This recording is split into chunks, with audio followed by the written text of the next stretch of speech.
sa akin. Ha? Patingin nga! Ate, pag daw nagpahiram tayo sa kanya ng 10K, ibabalik niya daw sa atin 3 million.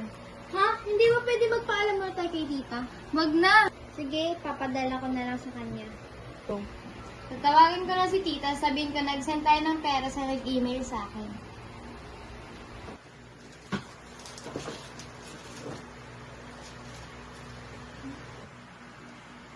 Hello?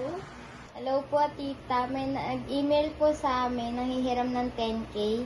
10K?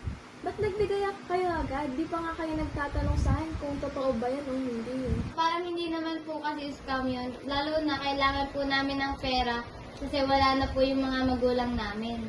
Bawala kayo sa buhay niyo. Basta sinabyan ko na kayo dyan na huwag kayong magtitiwala kung kani-kani. Ayun, nalating na yung pera. Sabihin ko kay ate.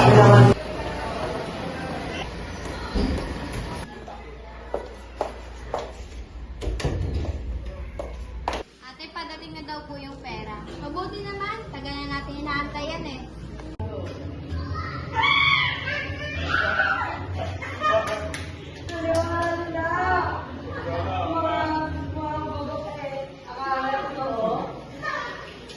Buti na lang talaga isipan mo yun. Kung hindi, wala tayong makakain ngayon.